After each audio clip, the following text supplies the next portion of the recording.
All right, welcome. And today's subject is how to get through law school without really trying. Now, based on that topic headline, you might think that there's something a little bit suspicious about the proposition that one could get through law school without really trying. Now, keep in mind, I went to a law school at night, and it was not an ABA accredited law school, which means that had somebody passed that law school and received the JD or law degree, then they can only practice within the state of California.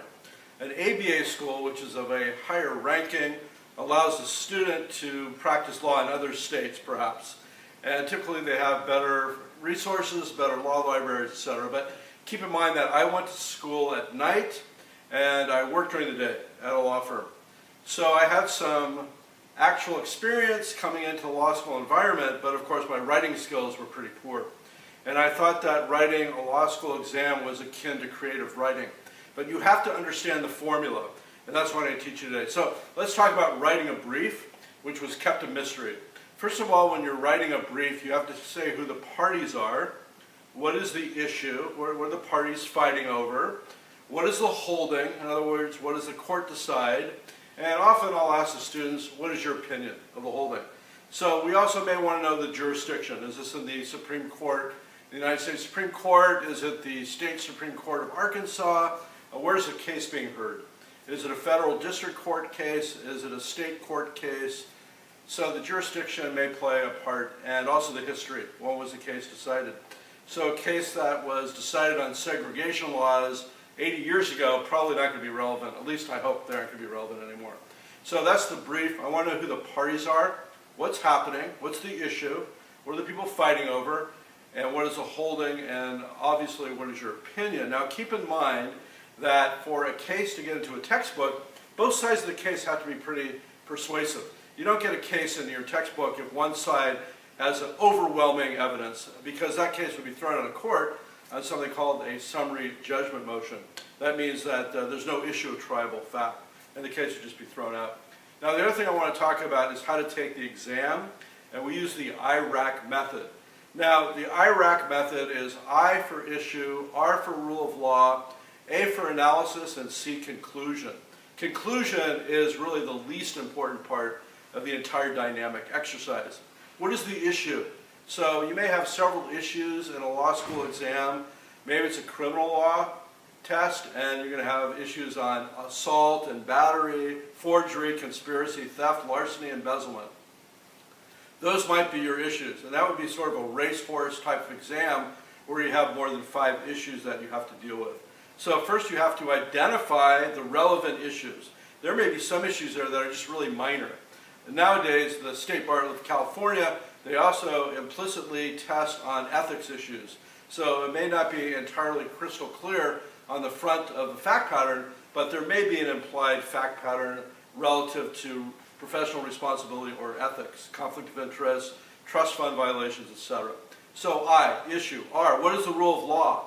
Now, everybody should know this. This is stuff that you memorize. So rule of law might be for burglary, the breaking and entering of a dwelling house of another after midnight with the intent to commit a felony therein. That's the common law definition.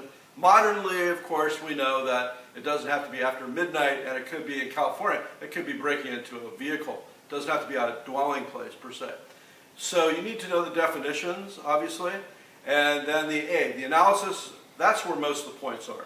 How well do you argue the facts? Now, any lawyer, after they graduate from law school, could find the answer. So if a client asks a very specific question on a tax issue, well, we know where to look for that in the tax code.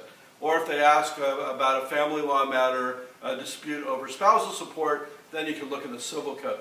So knowing where to find information is probably more important than memorizing a bunch of rules, but you have to know the rules. So I for issue, R for rule of law, A, analysis, that means your argument.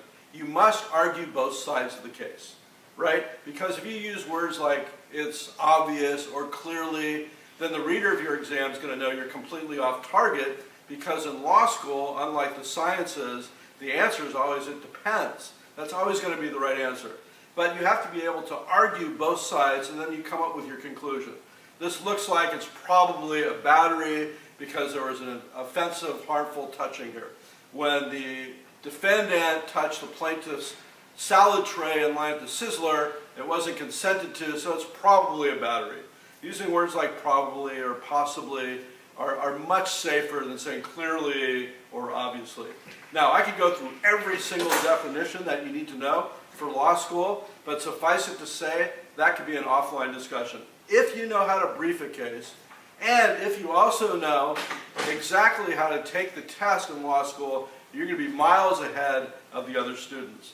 So one last thing is that you have to do a lot of reading in law school. There's really no way to get around that. I read probably 200 pages a week. You have to come to class prepared in most law schools. So if you're called on to brief a case, know the issue, the rule of law, the analysis, the most important part, your conclusion, and be able to talk about your opinion. So if you're talking about Hadley versus Baxendale, and the rule of law is that the defendant needs to know about the plaintiff's particular service needs, and it must be foreseeable at the time of breach of the contract, otherwise the defendant is not going to be responsible for the breach. You need to just commit that to memory. So again, that's how to get through law school without really trying. Just practice your writing, take many, many tests over and over again. In California, you get sample tests from the State Bar of California. I recommend doing that early on in your law school career. So how to get through law school without really trying. Stay awake if you can. It becomes more and more challenging, particularly in classes like wills and trusts, no offense, but also real estate law when you're dealing with future interests, which are ancient rulings, like the rule of Shelley's case or the rule against perpetuities. Anyhow, if you have any other questions, you know how to reach us, elawed.com. Have a great day and good luck going to law.